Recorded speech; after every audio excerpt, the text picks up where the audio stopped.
Franchise players are often referred to as the face of the franchise.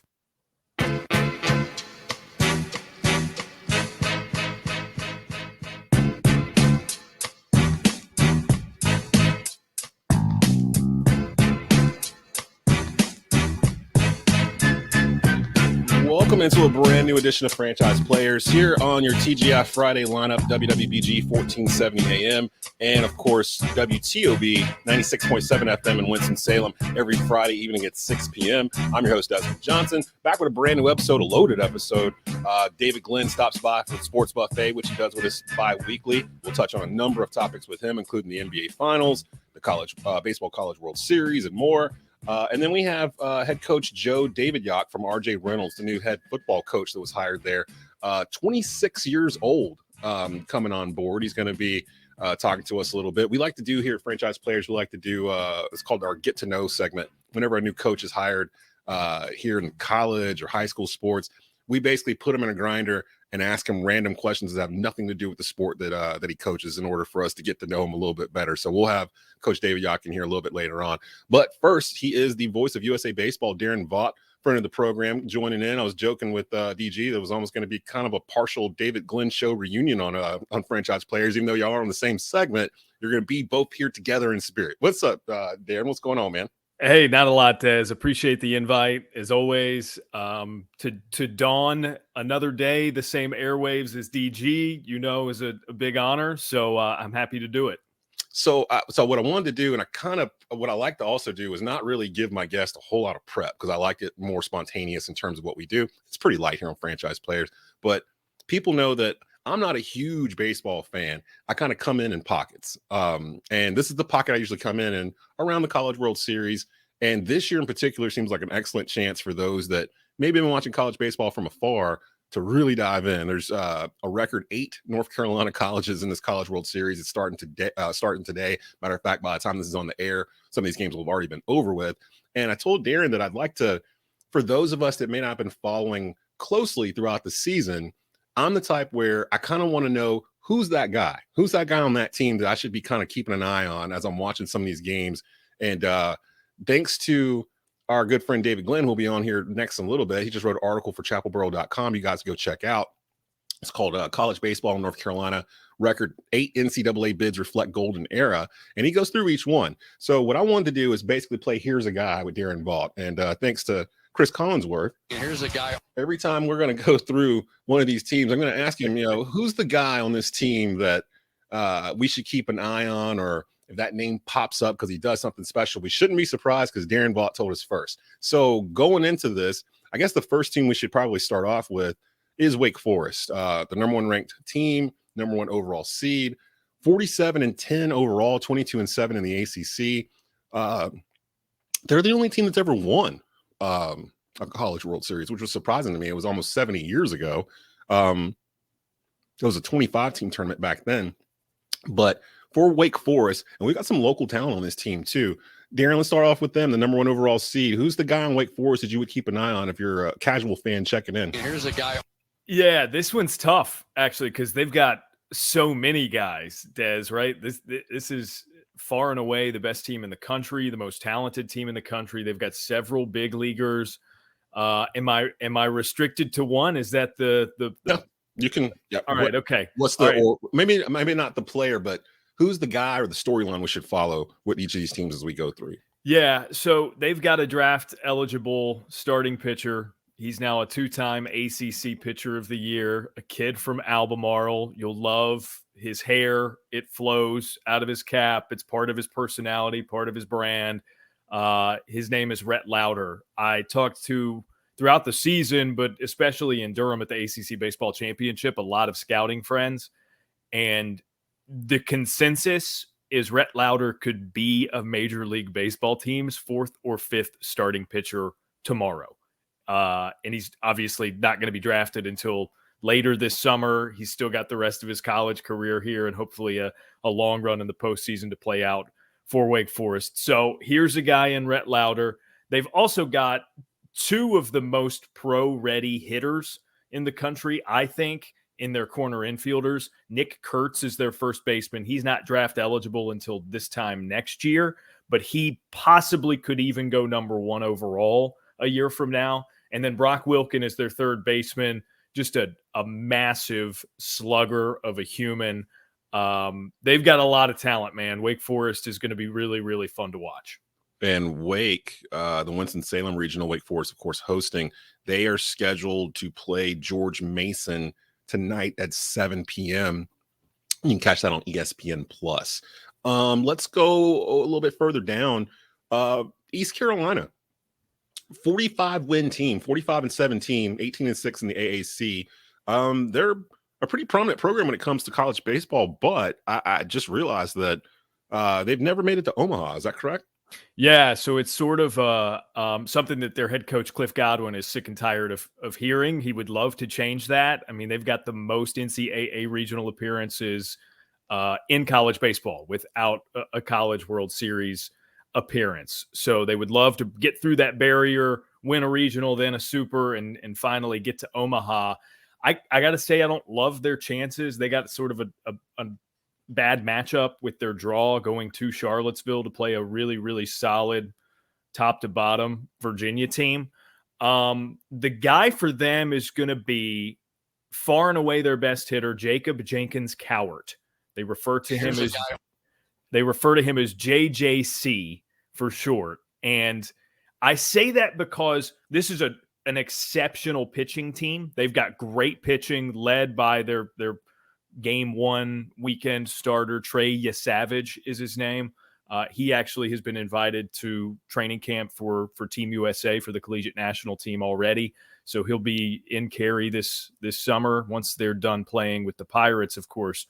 But JJC, he had to miss a couple of weeks due to injury mid-season. And ECU got a little exposed offensively. They really struggled to score runs without him in the lineup. He is so important for them. If they're going to make a run and get out of the Charlottesville regional, it'll be Jacob Jenkins Cowart doing most of their damage. And they don't start off with Virginia, but they're in the same regional. They have in the Charlottesville regional, East Carolina starting off with Oklahoma. That's tonight, 7 p.m. Friday, also on ESPN2. All these games you can find it on a variation of ESPN, whether it's ESPNU, ESPN Plus, or ESPN2. So East Carolina taking on Oklahoma in Game 2 of the Charlottesville Regional tonight at 7 p.m. Friday. Daron Vaught kicking it here with us, giving us a College World Series primer. 8 different North Carolina schools have made this bad boy for this season. So, of course, we had to devote some time to it and get you guys ready for it. A surprising name for me, I guess, but maybe not, over the past couple of years is Campbell. 44-13, 22-5 in the Big South. Really over the past 6 years, they've emerged as one of the better teams in college baseball. What's the story or the guy for Campbell that we should be watching if we come across them on our airwaves? I think the story is just the growth of this program. Their head coach, Justin Hare, talk about a guy. Like if there's an open power conference head coaching job this offseason in college baseball, his name is going to be on the short list. So there's your first guy, their head coach, Justin Hare, who has lifted this program to a point where they are, they're a mid-major, but they're getting into ECU territory when it comes to baseball where, they come from the Big South. They're going to be CAA in the future, but you don't really consider them a smaller team. As far as their lineup is concerned, they hit 1 through 9. You'll have, if you like offense, you will have a lot of fun watching this team. The Big South Player of the Year this year was a guy named Lawson Harrell, and he is right in the heart of that order. But I'm telling you, man, it's anecdotal, but I called one game of Campbell's this season. Their 9-hole batter hit home runs his first 2 times up. Their 9-hole hitter, Des. Like these dudes just rock it. So now this is the first one that we've got 2 North Carolina schools playing each other. And this game is actually going to take place at 1 o'clock. So by the time we come on today, this game will be a wrap. Campbell taking on NC State. NC State 35-19 on the season, 13-16 in the ACC. The Wolfpack have had a pretty interesting couple of years when it comes to postseason play in college baseball. Of course, everybody remembers was it 2021 when they got pretty far? They were like a game away from get to the final, and then they all had to go home because of COVID or something to that effect. Was that last year? Was that the year 21? And then last year they had the number 36 RPI in the country, and they were in the first 4 out. Most projections had them as a 2 seed, and they didn't make the field at all. Wow. So, yeah, you're right to say they've had an interesting couple of years. And I talked to Elliott Avent yesterday, actually, the head coach for NC State, and he said that he was sweating it a little bit this year because they were largely perceived to be on the bubble. There were some conference tournaments that did not go as expected, some bids stolen. So the later it got in the process, the more nervous he said he got. This is an interesting NC State team. I think there's a lot of talent. They're certainly capable. They didn't win their first ACC road series of the season.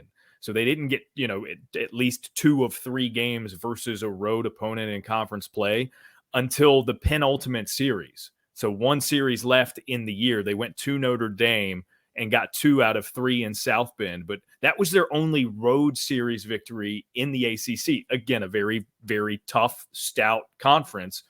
But they just it's been a weird year for NC State. I'll give you a guy, Gino Groover. His full name is Lou James Groover III. They call him Gino. Smooth as ever at third base, and man, the dude can hit.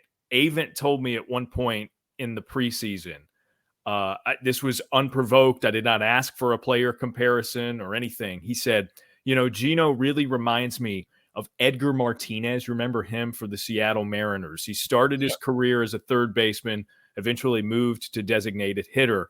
And Elliott was just like, Gino's just a pro hitter. You know exactly what you're getting out of him day in and day out, and chances are it's going to be pretty good. So keep an eye on Gino Groover for NC State. Here with this voice of USA Baseball, Daron Vaught, checking in. College World Series starting today. 8 teams from the state of North Carolina making this tournament. Let's actually get into Tobacco Road. Duke, 35-21, 16-13 in the ACC. Duke has an interesting baseball history, according to DG's article here, from 1952 to 61, when the tournament was much smaller and harder to make. The Devils earned 5 bids over 10 seasons, and then for 50 plus years, they didn't make it at least once. So under 11th year head coach Chris Pollard, he was at Pfeiffer, he was at Appalachian State. They've been to 5 of the past 10 tournaments. But who's the guy, or what's the storyline with Duke that you should keep an eye on for the Duke fans out there that might not be familiar? Yes, story-wise, this one's very similar to Campbell. I know, they're a power conference team, Duke is, but this was a program that was largely irrelevant for decades until Chris Pollard took over. He played at Davidson prior to his time coaching at Pfeiffer and App State. He did a great job with the Mountaineers program, too, before getting to Durham. And, I mean, man, they've just been on the rise. They had a down year last year after winning the conference tournament in 2021. And without many expectations this year, they found themselves at one point nearing the top 10 in the national rankings. They surged so quickly and got up there. And I'm really interested to see what Duke does in this tournament format, Des, because Duke came into the season basically with one starting pitcher, guy named Jonathan Santucci. You have 3 games a weekend, right? You need more than one starting pitcher. But they've taken this almost like Tampa Bay Rays approach where they'll just put a pitcher out there and they call him not the starter but the opener. And whatever they get, they get. He's by trade probably more of a reliever, and their starting pitcher, using my air quotes, would only get them, maybe 3 innings. And then they go to the bullpen, and it's just, they've got a lot of arms. It is a deep, deep pitching staff, and they have a lot of guys who have thrown a lot of innings for them this year. I think in the end, it benefits them. But I'm really interested to see. I mean, we talk about regional and super regional play. It's built for, or certain teams being built for it because they've got an ace, a solid 2-starter, a good bullpen so that they can have sort of a staff day on a third game if they need it or what have you. I think Duke has done itself a lot of favors with the way they have set up their pitching staff. It's going to be business as usual for them. No weird finagling of a rotation or anything like that. In terms of a dude, let me give you their starting shortstop. He's an all ACC guy. He can hit, he can run, he can field. He's got a little panache to him, some verve, to use the something from a vocabulary of another Duke coach, of course. Coach K would say Alex Mooney has a lot of verve, and he's a guy for Duke. And they're actually one of the other games where they're playing an in-state foe. They're taking on the Seahawks of UNC Wilmington, beautiful campus down at UNC Wilmington. That's a 1 p.m. game on Friday as well. So NC State and Duke both starting off the Friday regionals. That's on ESPN Plus. Well, it's over now, but that game was on earlier today on ESPN. Let me get to the team that usually pulls me in, and that's my Tar Heels, the North Carolina Tar Heel baseball program. They've had 35 trips to the NCAA baseball championship playoffs, 11 College World Series appearances, 12 ACC titles, pretty much the best overall body of work out of any in-state program we're going to talk about here. And they're according to DG, only 13 schools nationally have played in the College World Series more frequently than North Carolina. Usually I kind of land on Carolina as they get kind of hot and they go through a little run. And I know they made it out. I think they were number 1 overall seed, like maybe about 10 years ago, like 2013, 2014, somewhere in there.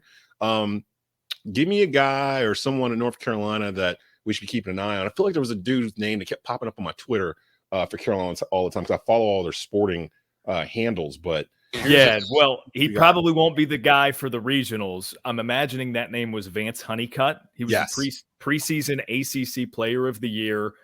He just won Defensive Player of the Year in the ACC. He's a tremendous center fielder, a true 5-tool guy. I mentioned Nick Kurtz of Wake Forest possibly being the number 1 overall pick next year. Vance has got a shot to be that as well. He actually is dealing with a lower back injury has been ruled out indefinitely. I think that means for the regionals.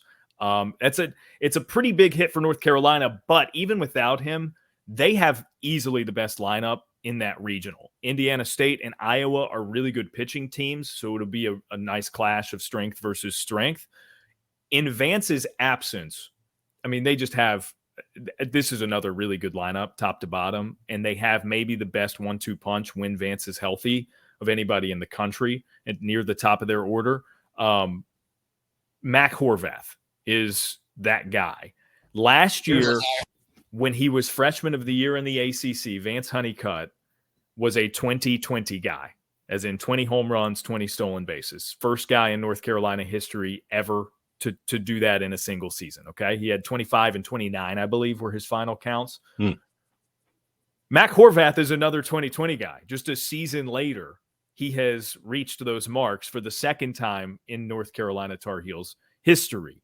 Horvath is a guy who can absolutely – this is tough to do in baseball, right? Because once you hit, you got to wait your turn, and that means 7 more guys go before 8 more guys go before you get another crack at it.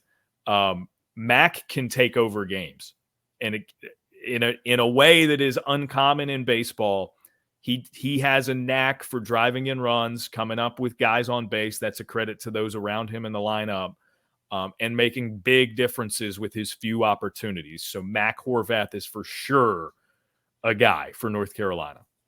Here's a guy. And then finally, for Carolina, they're playing 7 o'clock tonight against Iowa, game 2 in the Terre Haute Regional, hosted by Indiana State. That's on ACC Network, so you can catch that later on this evening. Matter of fact, you can catch it as soon as the show's off. It'll be getting ready to go on. And then finally, real quick before I get you out of here, Darren, you got who are we missing? Charlotte. Charlotte 34-26, 17-12 in Conference USA. 4th-year head coach Robert Woodard. Who's a guy, or what's the story with the 49ers here in case we come across them on our airwaves today? Easiest one you've allowed me to pick today, because they've got maybe the best player in Conference USA. He propelled them through that conference tournament. They stole a bid with the conference tournament victory. And actually, that was the point at which it was clear, hey, North Carolina is going to have 8 schools in this tournament. So pretty cool moment that they did that. Cam Fisher is the guy for them. He started his career at Ole Miss. played in JUCO at Walters State Community College. There are a lot of guys on the Tar Heels roster actually who were JUCO transfers from Walters State in Tennessee. Big time JUCO baseball program. Cam Fisher leads the country in home runs. A Charlotte 49er leads the country in home runs. He's hit 30 this season. Okay. And just in the same way, maybe in an amplified way that I just talked about Matt Horvath and his ability to take over games, Cam will do that. And if Charlotte is going to make some noise, that's a tough regional with Clemson, red hot, winners of 16 straight ACC champions heading into the regional. Tennessee, obviously the it team last year, they still have a lot of that great pitching. If Charlotte's going to make some noise in that regional, Cam Fisher will have a historic weekend. I'm looking for where they are. Okay, yeah. So Tennessee game 2 to 6 p.m. tonight. So they're on right now. ESPNU. That's the Clemson regional. And of course, we didn't even get to the other ACC teams that made it. Virginia is in there as a 1 seed. Clemson's in there in the Clemson regional.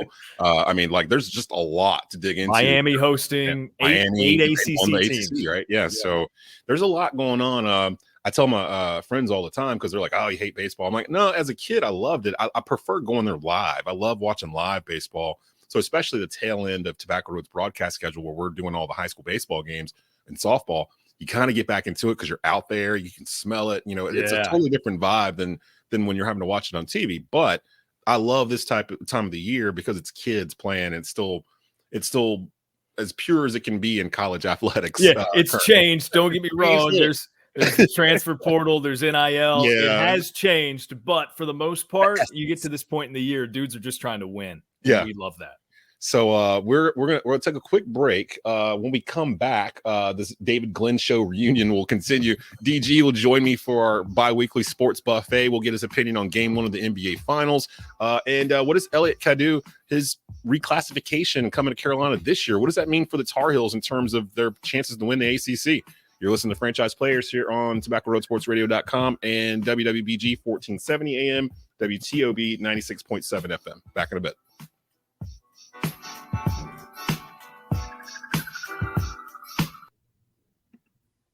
In professional sports, a franchise player is an athlete who is not simply the best player on their team, but one that the team can build their franchise around for the foreseeable future.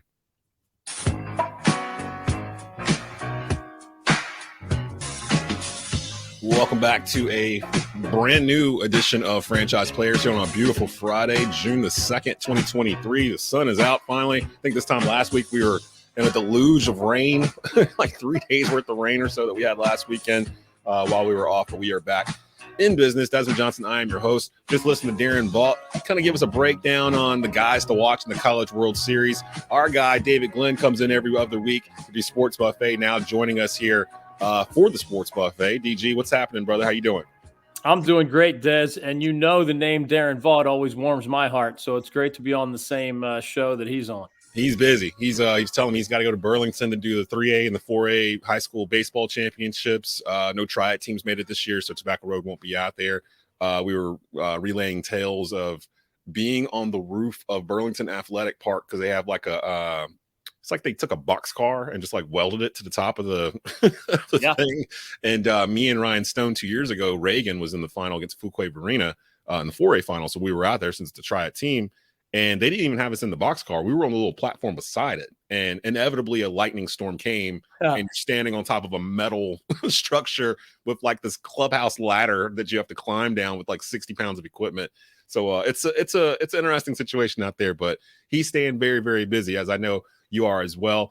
New article from you on chapelboro.com. If you're following us, of course, this has been a very College World Series centric Franchise Players as they begin play today. 8 teams from the state of North Carolina, a record making it from one state. Out of those 8 teams, DG, give us the 2 teams you feel have the best shot to get to Omaha and to a college national championship, something an NC school hasn't done since Wake Forest did it in 1955. Yeah, I think you have to start with the Demon Deacons. They are the tournament's #1 overall seed. They set all kinds of records during the regular season. And whereas baseball can be unpredictable, I like to remind folks that roughly 75% of the teams that ultimately make it to the College World Series were number one seeds, meaning regional hosts. So, there's a lot of upsets. There are actually teams that have come from the bottom half of the bracket, 3 seeds and 4 seeds, the way we set these regionals up, to win the whole thing. So there are wild cards, but the Deacs playing on their home field with that great pitching staff, and just with incredible numbers, especially pitching, which is what most teams run out of against the better competition here in the postseason. I think the Deacs have to be one, and then somebody's going to have to win on the road to make more than one North Carolina team advance to the Super Regionals. And I think the Campbell Camels might be that team. I think actually NC State and Campbell play each other in the South Carolina Regional. So, maybe the winner of that opener has a chance to move on. The Wolfpack has been weird under Elliott Avent, where they haven't won an ACC title or an ACC regular season, but somehow, they've been to 2 of the last 9 College World Series. That's just an unusual combination. So maybe the Pack will play their best ball of the season here at exactly the right time. But it's fun, man. As you said, this state has never had 8 teams in the NCAA baseball championship. And a lot of those teams have spent a lot of time in the national top 25 rankings this season.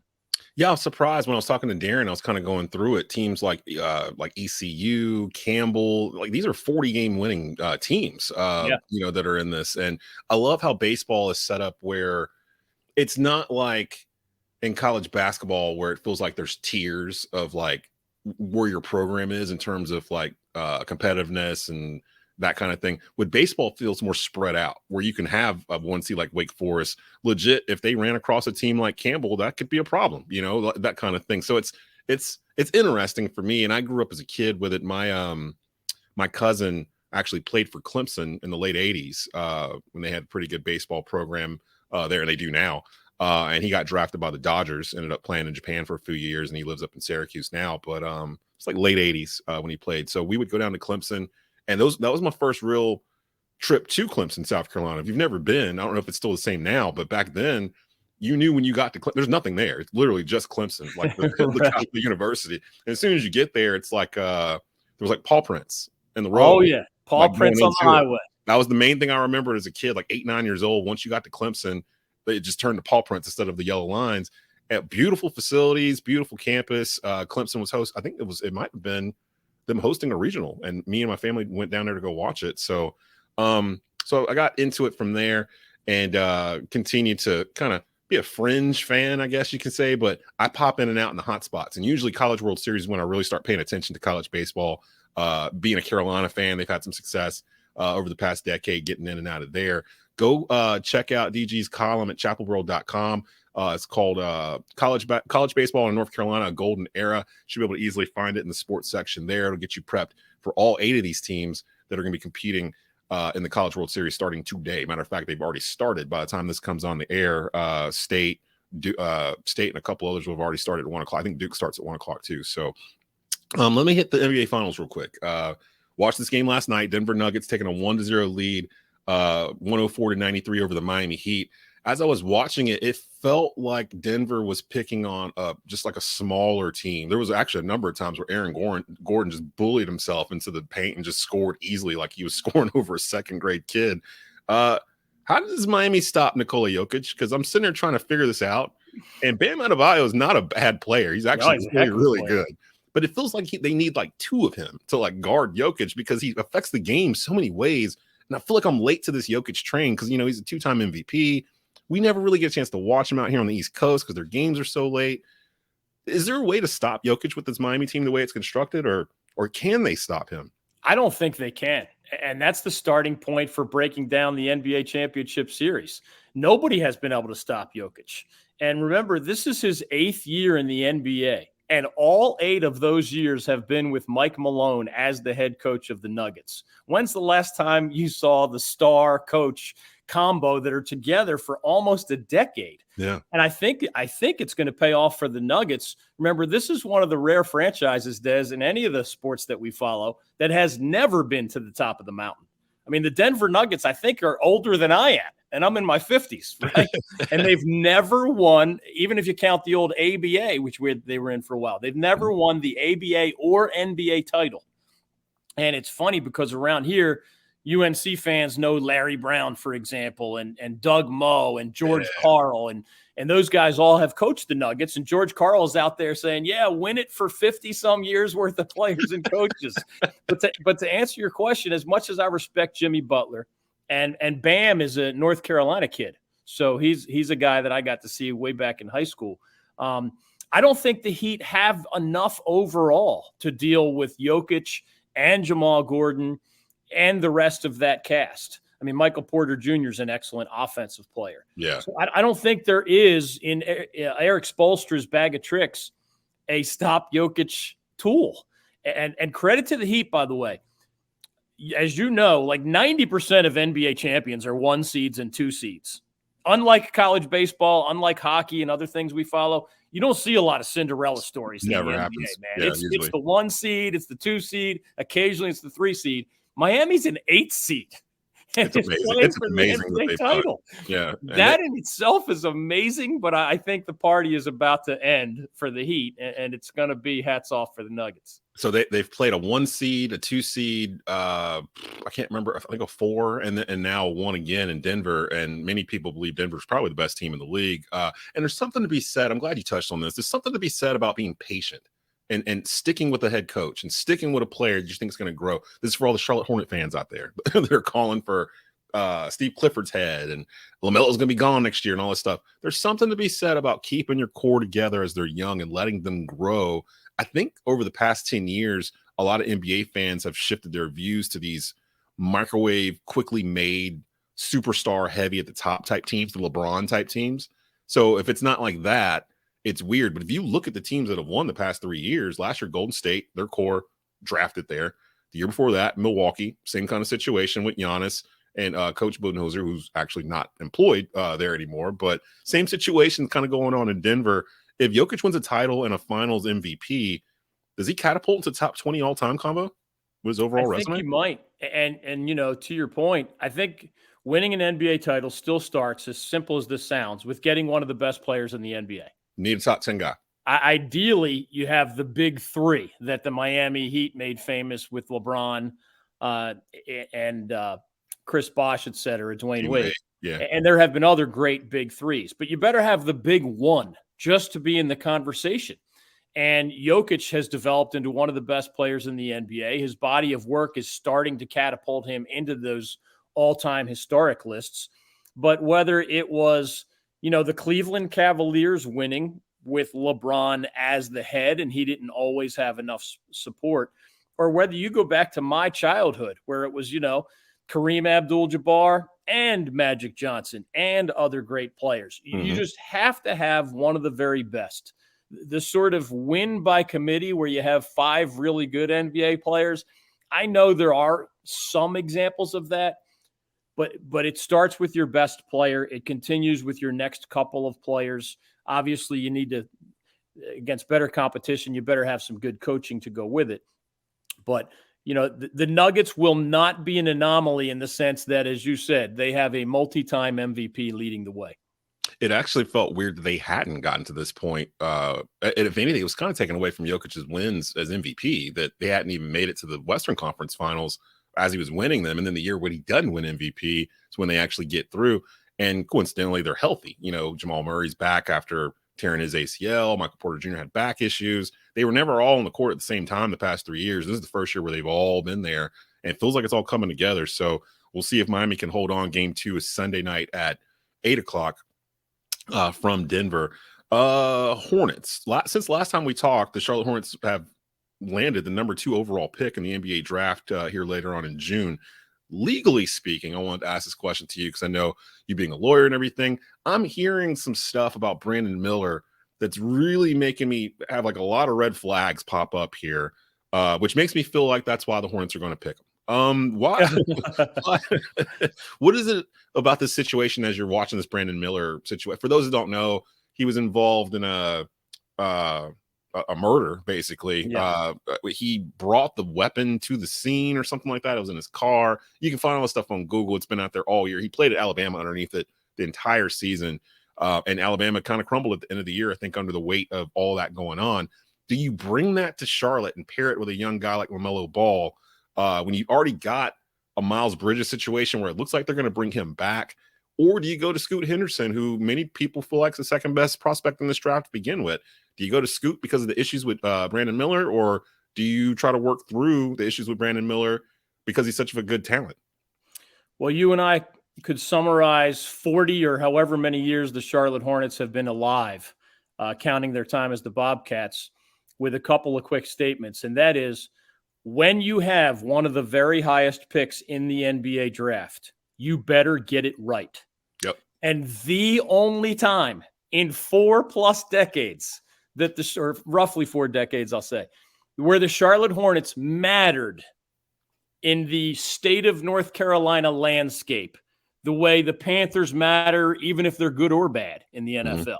And the Hurricanes sometimes matter and sometimes don't in the NHL. And Duke and Carolina always matter, among others in college sports. The only time the Hornets have ever mattered in the conversation about sports in this state is when they picked Alonzo Mourning with one really high pick and Grandmama Larry Johnson with another really high pick. The only time in their history that they kind of went back-to-back with really good picks, guess what?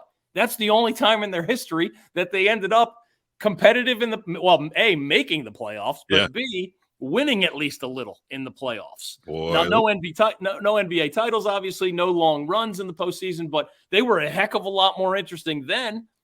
And they have, I love occasional players. I love occasional Hornets coaches. The Michael Jordan ownership situation makes this whole thing even more cloudy to me. Yeah. So I can't say I'm optimistic. I don't blame Hornets fans if they wonder, how are we going to screw this up? And the bottom line is, you better do your due diligence. I've seen Brandon Miller play basketball, as you have, but it's not our job to talk to everyone from the high school janitor to the Alabama assistant training coach to, his landlord at his apartment in Tuscaloosa. Like, you better do your due diligence. We see his talent.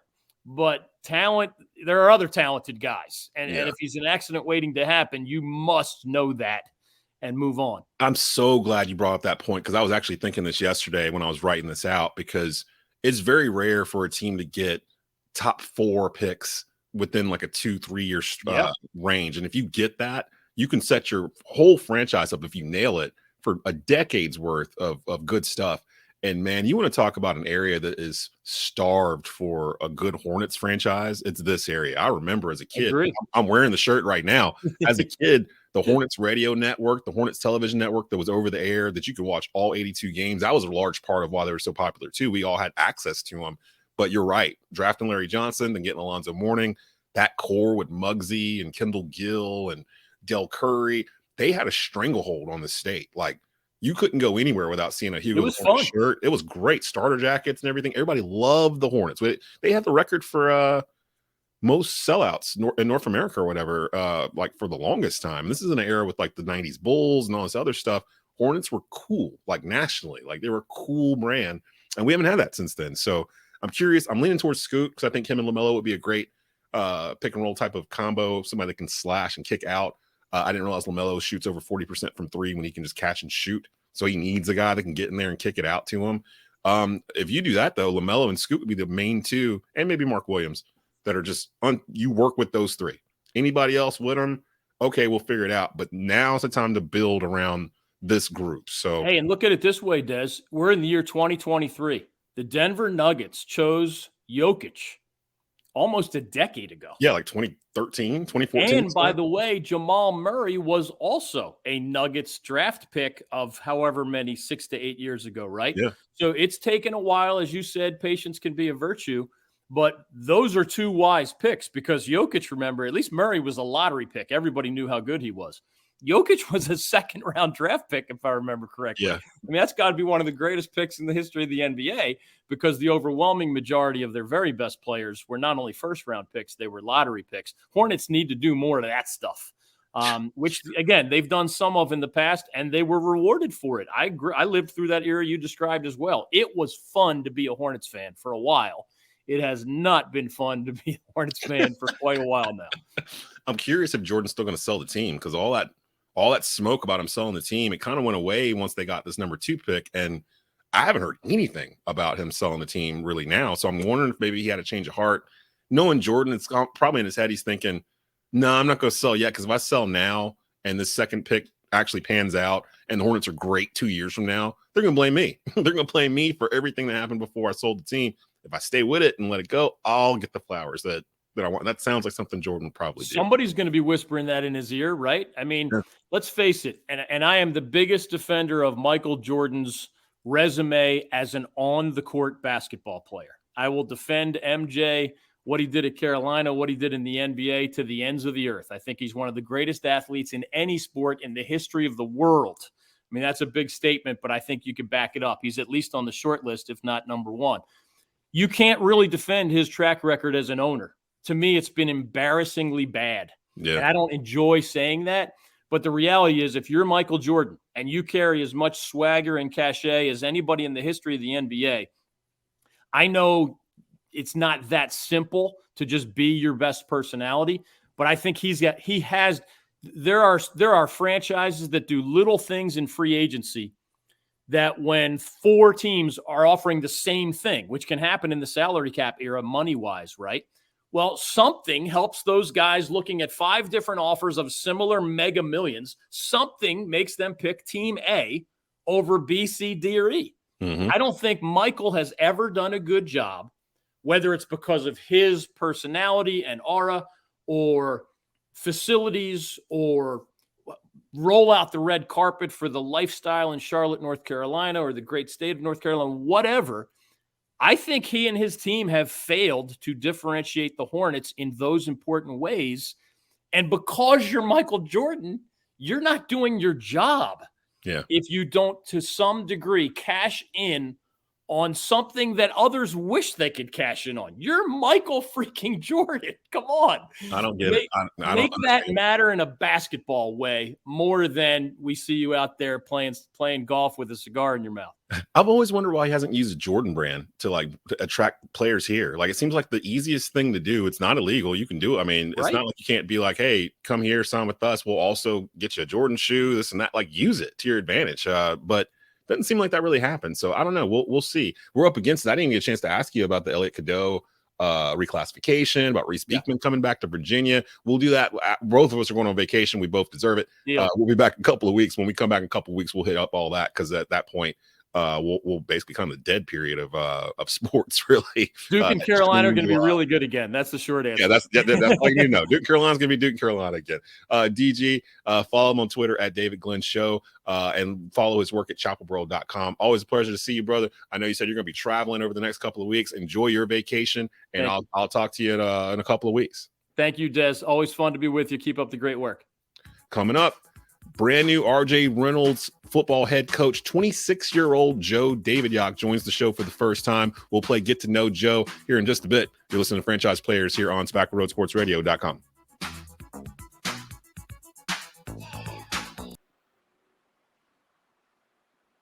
Franchise players are often referred to as the face of the franchise.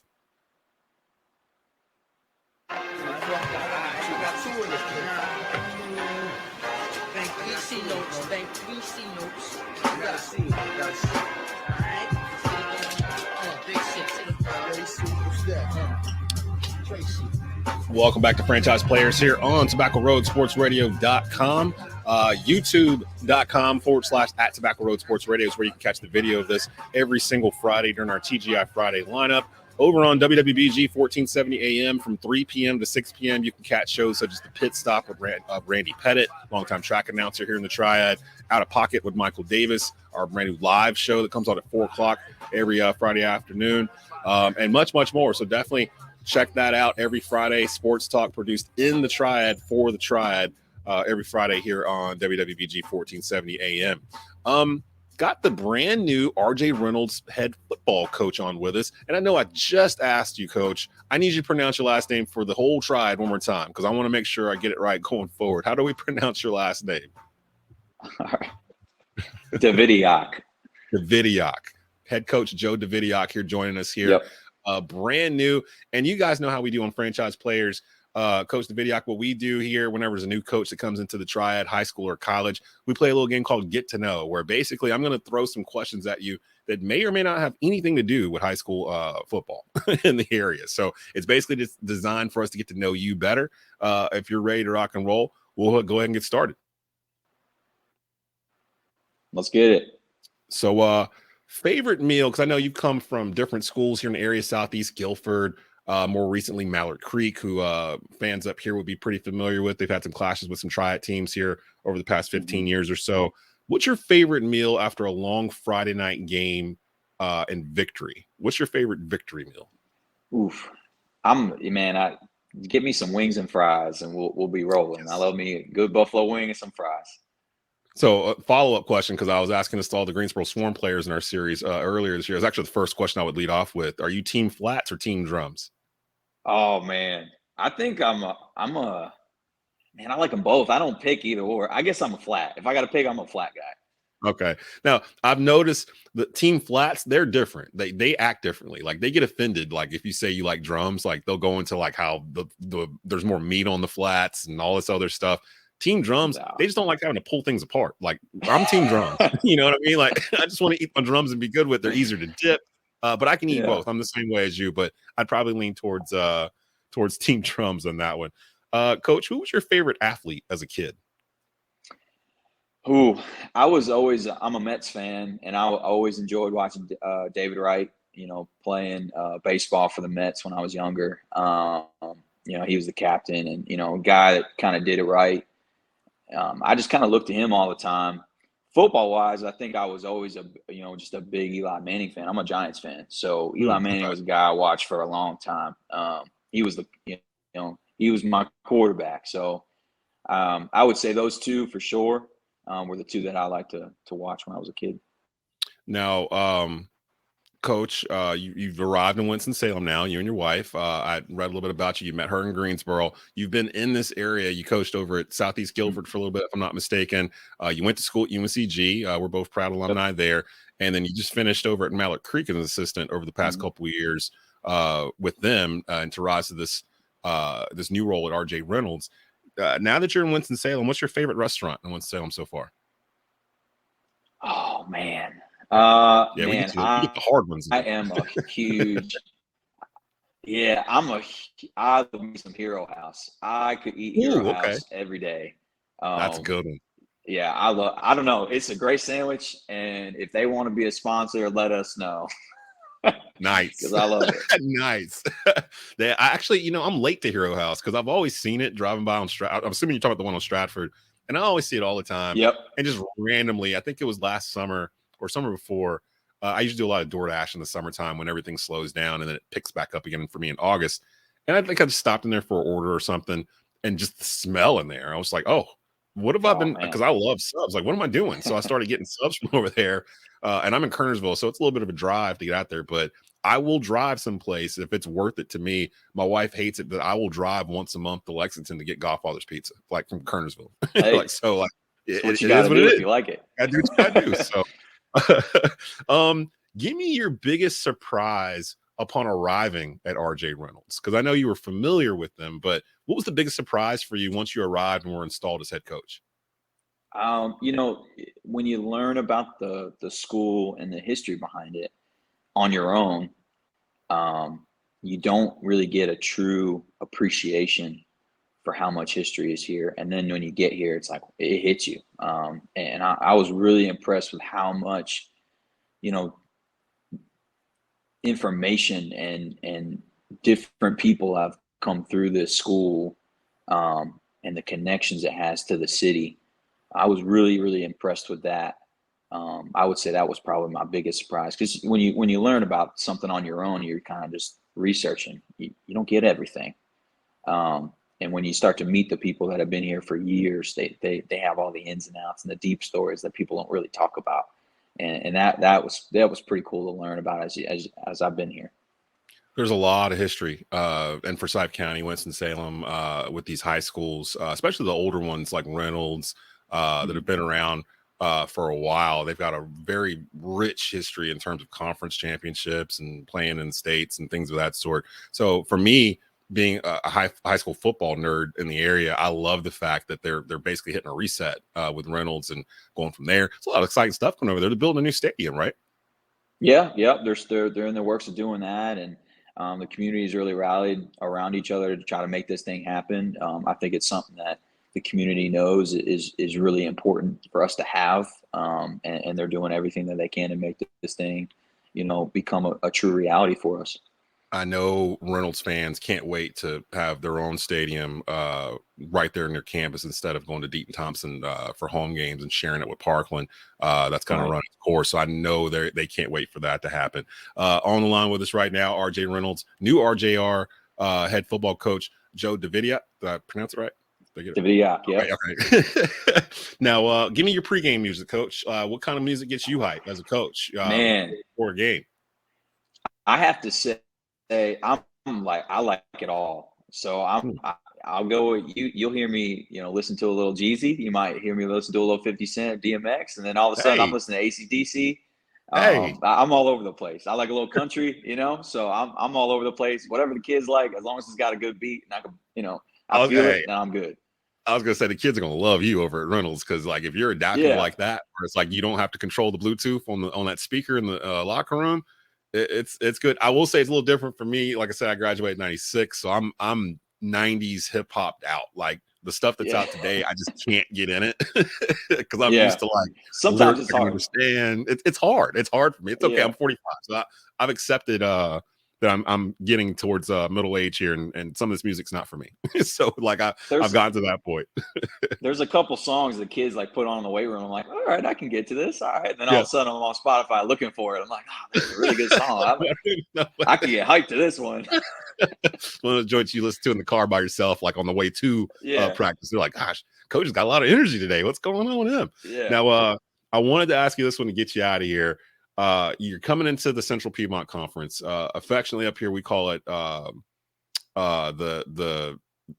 we call it SEC Triad, because it's basically at any given moment. Yeah, it's got some teams that are typically at the top most of the time, but for the most part, there's about 5 or 6 teams that are usually pretty good in this conference. You came from a Queen City conference that has Chambers in it, has Huff in it, who a lot of folks up here are very aware of how good they are, and of course Mallard Creek. Give me, out of the teams in the CPC, who would you like to build a rivalry with going forward, and why? Well, I think everybody knows our travel right now is Tabor. And we have really, really great competitions with them in almost every sport. I mean, basketball, we pack a stadium no matter where we're at, either Tabor or our place. So when I got here, that was very clear to me that was a school we needed to make sure that we were on our A game for, because that's the school that every one of our kids wants to they want to be at that game and they want to try to get that win. So would you say just rebuilding it with Tabor, or? I would say, yeah. I mean, from what I understand, it is a rivalry. So, but we want it. I've heard people say it's not a rivalry if you can't beat them. So we got to make sure that we're getting on the winning side of things on that. And we certainly expect to. We came here to win. We came here to make some things happen. We didn't come here to be a part of anything other than a winning football program and a winning tradition. And I think you can have that here. And I think we can make that a really storied rivalry for years to come. I believe so too. I think there's a rich football tradition in Forsyth County. There's always been a knock, and you'll start to see it now. You probably heard it from the other side, but there's always been a knock that Forsyth can't beat Charlotte teams in football and this kind of stuff. And then there have been some that broke through. And I love the fact that now you'll be able to be a part of that narrative in terms of these triad teams trying to break that narrative of getting through the Huffs, the Chambers, the Mallard Creeks, the ones that have kind of prevented some teams up here from some hardware. And this is going to be a loaded football season coming up. Of course, we're your home for high school sports here in the Triad. We'll have multiple games of the week on every Friday night. Usually we have at least 2 going on at the same time. Sometimes we'll have 3 or 4 going on at once. And people will be able to get to that at tobaccoroadsportsradio.com.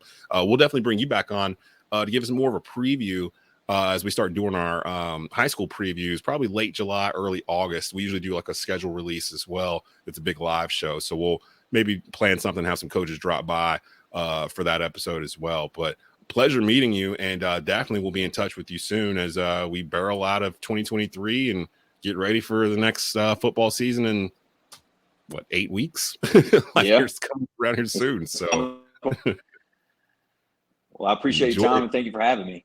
Yeah, man, enjoy the summer. I know there's a lot of work going on over there. I know you guys are finishing up some spring stuff over there, and it's basically clanging and banging wait time right now. So appreciate you being on, Coach, and we'll definitely talk to you here soon. Appreciate you. Thanks so much. Go Demons.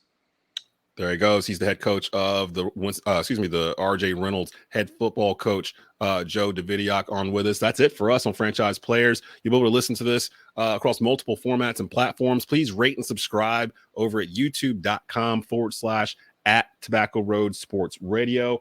We'll be back next week with a brand new episode. Talk to you soon.